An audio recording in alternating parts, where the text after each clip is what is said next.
जय जिनेन्द्र। नमः श्री वर्धमानाय निर्धूतकलिलात्मने सालोकानां त्रिलोकानां यद्विद्यादर्पणायते। पंच परमेष्टि भगवान की जय। रत्नकरण श्रावकाचार में अणुव्रतों की चर्चा हो जाने के बाद अब गुण व्रतों की चर्चा पहले पाठशाला में हुई थी। उसमें ये बताया गया था कि गुणव्रत के तीन भेद, दिग्व्रत, अनर्थदंड व्रत और भोगो भोग परिमाण व्रत। ये भी पहली पाठशाला में बता दिया था कि दिग्व्रत में क्या होता है, जीवन पर्यंत के लिए दशों दिशाओं में आने जाने की मर्यादा की जाती है, इस तरह मर्यादा उसमें हो जाती है। अब आज ये बताया जाएगा कि दिग्व्रत की मर्यादा ली कैसे जाती है, ये आज बताएंगे। अब आइए। मकराकर सरिदटवी, मकराकर सरिदटवी, गिरिजन पद योजनानि मर्यादाः, गिरिजन पद योजनानि मर्यादाः, प्राहुर्दिशां दशानां, प्राहुर्दिशां दशानां, प्रतिसंहारे प्रसिद्धानि, प्रतिसंहारे प्रसिद्धानि। बोलिए।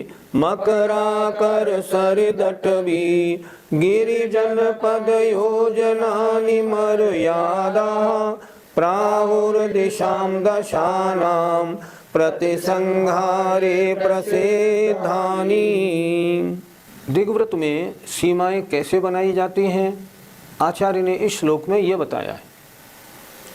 मकराकर, मकराकर माने समुद्र, सरित माने नदी, अटवी माने जंगल, गिरि माने पहाड़, जनपद माने नगर और योजनानि माने दूरी का प्रमाण। इनकी मर्यादा प्राहु कही गई है दिशाम दशानाम, दशों दिशाओं की, प्रतिसंहारे परिमाण में प्रसिद्धानि जो प्रसिद्ध हैं। अर्थ कैसे लगाएंगे? प्रसिद्धानि मतलब प्रसिद्ध समुद्र, सरित माने नदी, अटवी माने जंगल, गिरि माने पहाड़, जनपद माने नगर और योजनानि माने किलोमीटर आदि की दूरी। इनकी जो प्रसिद्ध हैं उनकी मर्यादा के प्रमाण में दशों दिशाओं में प्राहु सीमा बनाना कहा गया है। अर्थात मैं इस समुद्र से आगे नहीं जाऊंगा, इस नदी को मैं क्रॉस नहीं करूंगा, इस जंगल से आगे नहीं जाऊंगा, इस पहाड़ से, इस नगर से या इतने किलोमीटर, इतने योजन से दूर नहीं जाऊंगा। ये चीज़ें कैसी होनी चाहिए? प्रसिद्ध होनी चाहिए। ऐसे प्रसिद्ध के जो दशों दिशाओं में है उसके प्रमाण में मर्यादा बनाना, इसको प्राहु दिग्व्रत कहा गया है। दिग्व्रत की मर्यादा प्रसिद्ध वस्तुओं के आधार से बनाई जाती है, नहीं तो कैसे बनेगी? इसलिए मैं इन समुद्र से, इस नदी से, इस जंगल से, इस पहाड़ से, इस नगर से या इतने किलोमीटर से ज़्यादा नहीं जाऊंगा। दशों दिशाओं की ऐसी प्रसिद्ध वस्तुओं की जो मर्यादा है उनका प्रमाण कर लेना, इसका नाम मर्यादा है। मर्यादा इनके आधार से बनाई जाती है। पंडित जी, ऊपर नीचे की मर्यादा किस प्रकार की ली जाएगी? एक शब्द दिया ना इसमें, योजनानी। मैं ऊपर इतने योजन तक जाऊंगा, इसमें मर्यादा में फुट में ले ले। जैसे मैं ऊपर पहाड़ पे चढ़ूंगा तो 10,000 फुट तक चढ़ूंगा, इससे ज़्यादा नहीं। जैसे उदाहरण बतौर आपने 10,000 फुट का नियम ले लिया। अब आपको मान लो किसी का प्रोग्राम बना, हम यात्रा को जा रहे हैं बद्रीनाथ, क्या आप चलेंगे? भाई कितने फुट है? कि 10,350 है। नहीं, हम नहीं जाएंगे, क्योंकि देखो हमारी तो 10,000 फुट की मर्यादा है, इसलिए फिर नहीं जाएगा। या कल को और जगह घूमने जा रहा है पहाड़ों पे, और मान लो उन्होंने पूछा वहाँ जाओगे, पहले पूछेगा कितना फुट है? इतना। नहीं, हमारी मर्यादा के बाहर है। नीचे की मर्यादा कैसे बनेगी? आपने मर्यादा ली, मैं नीचे 900 फुट तक जाऊँगा। अब मान लो आप भाखड़ा नागल डैम देखने गए, डैम वालों की एक जो वो है लिफ्ट, वो नीचे तक जाती है। आपने पहले पूछेंगे ये कितनी नीचे जाती है, ये 1200 फुट जाती है, नहीं हम इसमें नहीं जाएंगे, हमारी मर्यादा के बाहर है। इसीलिए मर्यादा के बाहर आने जाने का त्याग होने से उतने पाप से हम बच जाते हैं। तो ऊपर नीचे की मर्यादा में दूरी किलोमीटर से, फुट से लिया जाएगा, और यूँ मर्यादा जो ली जाएगी चारों ओर की, ये मर्यादा दोनों तरह से ली जाएगी। ये भी मर्यादा ली जा सकती है कि मैं 500 किलोमीटर से ज़्यादा चारों दिशाओं में नहीं जाऊंगा आजीवन, ये भी चलेगा। पर अच्छी मर्यादा ये है जो प्रसिद्ध चीज़ों से बांध ले। सबसे अच्छी मर्यादा, मैं भारतवर्ष के बाहर नहीं जाऊंगा, मैं जीवन पर्यंत राजस्थान के बाहर नहीं जाऊंगा, ऐसी मर्यादा बांध ली तो प्रसिद्ध नगर योजन की मर्यादा बन गई। ऐसी मर्यादा बनाना दिग्व्रत कहलाता है। पंडित जी, कोई श्रावक यदि मुनि बनता है तो क्या उसकी मर्यादाएं रहती हैं या समाप्त हो जाती हैं? ये मर्यादा ली क्यों गई? ये इसलिए ली गई कि मर्यादा के बाहर के पाप से बचने के लिए। जो महाव्रती मुनि महाराज हैं उनके तो 5 पापों का सर्वथा त्याग है, उनके तो अहिंसा महाव्रत, सत्य महाव्रत, उनके तो महाव्रत है, उनके तो 5 पापों का कृतकार्यत अनुमोदना से, मन वचन काय से बिल्कुल त्याग है। इसलिए वो कहीं भी जाएं, पापों से बचने का कोई प्रसंग नहीं। इसलिए श्रावक अवस्था में ली गई जो मर्यादाएं हैं वो श्रावक अवस्था तक रहती हैं, मुनि अवस्था में नहीं रहती। मुनि अवस्था में वो चाहे जहाँ जा सकते हैं, क्योंकि उनकी प्रवृत्ति में पाप है ही नहीं, इसलिए अब मर्यादा की ज़रूरत नहीं रही। अब इस बात पर विचार किया जा रहा है तो दिग्व्रत धारण करने वाले के जो सीमा है उसके बाहर क्या होता है, उसके बाहर उसका व्रत किस विशेषता को प्राप्त होता है, ये बता रहे हैं।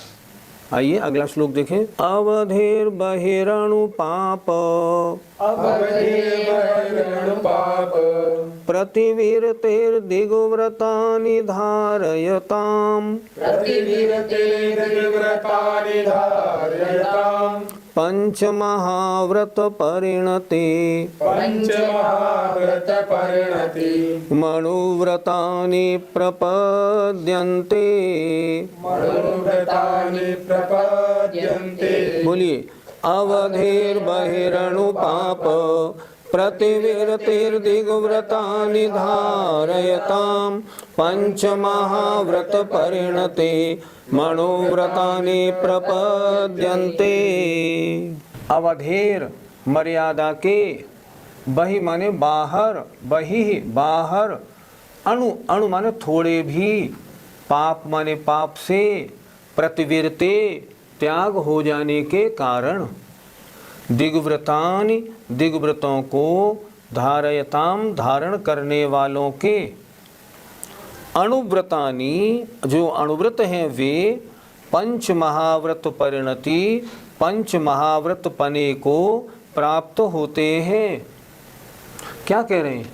ये कह रहे हैं ये अणुव्रत लेने वाला है, अणुव्रत लेने वाले ने अपनी सीमा बना ली, तो इसके अणुव्रत अब सीमा के बाहर कैसे हो गए? जैसे महाव्रत हों। ऐसा क्यों हुआ?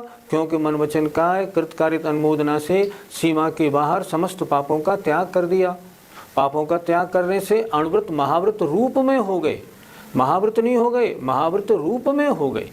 क्यों? अब पाप वहाँ रंच मात्र करना नहीं। इसलिए आचार्य क्या लिख रहे हैं?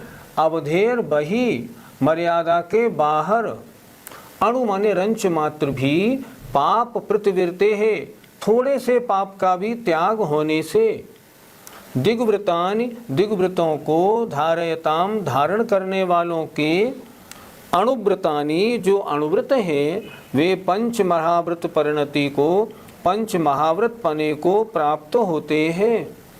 अर्थात सीमा के अंदर अणुव्रत, सीमा के बाहर समस्त पापों का त्याग, इसलिए वे महाव्रत जैसे हो जाते हैं। फिर तो वह जीव महाव्रती माना जाएगा। अब हमें पहले अणुव्रत और महाव्रत का स्वरूप समझना पड़ेगा। अणुव्रत में 5 पापों का स्थूल त्याग, महाव्रत में 5 पापों का मन वचन काय कृतकार्यत अनुमोदना से संपूर्ण त्याग। वहाँ स्थूल, यहाँ स्थूल सूक्ष्म संपूर्ण दोनों त्याग होते हैं। अब यहाँ क्या कह रहे हैं ये कि उसके महाव्रत पने को प्राप्त नहीं होगा। अगर महाव्रती होता ना तो उसके सीमा के अंदर और सीमा के बाहर सब जगह, संपूर्ण जगह त्याग करना पड़ेगा। महाव्रती का नियम क्या होता है? मैं जीवन पर्यंत के लिए कहीं भी, सीमा नहीं होती उसकी, कहीं भी मन वचन काय कृतकार्यत अनुमोदना से कोई पाप नहीं करूँगा।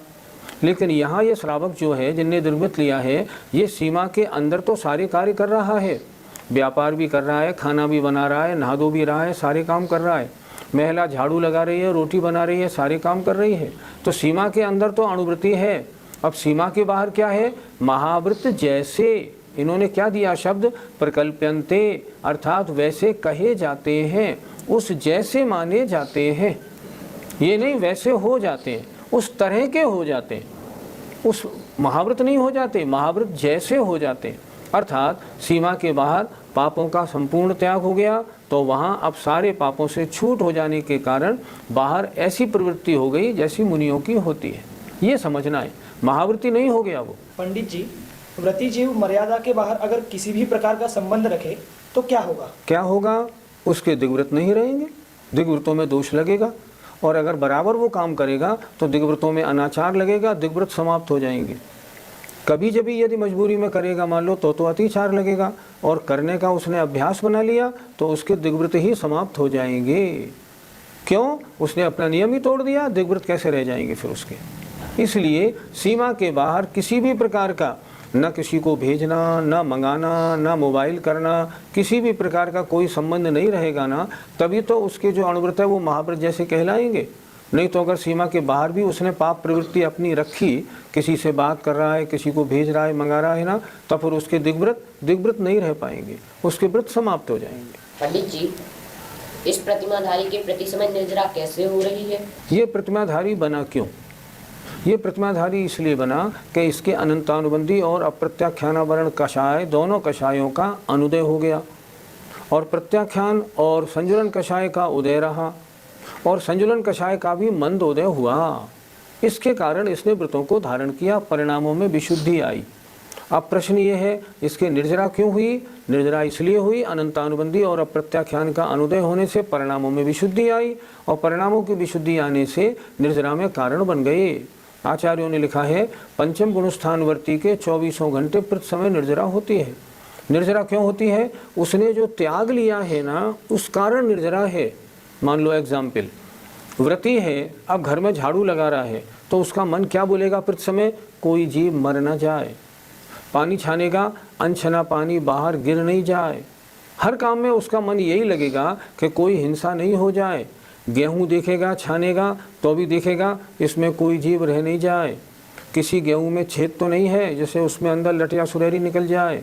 तो उसके परिणामों में जो निरंतर ऐसी विचारधारा है कि मैंने 5 पापों का स्थूल रूप से त्याग किया है, इसलिए मुझसे कोई पाप स्थूल रूप से हो नहीं जाए, ये परिणामों की विशुद्धि क्यों आई? ये अप्रत्याख्यानावरण कषाय के अनुदय से आई, और संजुलन कषाय के देशघाती स्पर्धकों के उदय से विशुद्धि आई। और ये आत्म परिणामों की विशुद्धि प्रति समय निर्जरा का कारण है। निर्जरा का कारण कौन होते हैं? आत्म परिणामों की विशुद्धि निर्जरा में कारण होती है। तो घर गृहस्थी का काम करते हुए भी मेरे द्वारा हिंसा नहीं हो जाए, मेरे द्वारा परिग्रह का कोई पाप नहीं बन जाए, इससे जो डरता हुआ है, इस कारण उसके प्रति समय निर्जरा होती है। पंडित जी, क्या इन प्रतिमाओं को त्रियंच भी धारण कर सकते हैं? पशुओं के, त्रियंचों के व्रत तो होते हैं पर प्रतिमाएं नहीं होती, वे श्रावक नहीं कहलाते, उनके प्रतिमाएं नहीं होती। उनके क्या होता है? उनके अनंतानुबंधी और अप्रत्याख्यानावरण का अनुदय होने से वो अपनी परिस्थिति के अनुसार पापों से बचने में प्रयत्नशील हो जाते हैं। आचार्यों ने इसके कई उदाहरण लिखे हैं। उदाहरण क्या लिखे हैं? जैसे मान लो कोई जानवर है, मान लो कोई हाथी है, अब वो क्या करता है? व्रती बन गया है, अब वो सूखे पत्ते खाता है। मान लो स्वयंभू रमण समुद्र का कोई मत्स्य है, व्रती बन गया है, अब वो क्या करेगा? अब वो ये करेगा कि जो पानी सूर्य की गर्मी से गर्म है ऊपर वाला, उसको पीने के लिए ऊपर आएगा तब पिएगा, श्रावक नहीं कहलाएगा। 2-3 प्रतिमाएं पशुओं में नहीं होती, लेकिन पशु व्रती होते हैं। क्यों होते हैं? क्योंकि उनकी परिस्थिति वैसी है, इसलिए होते हैं।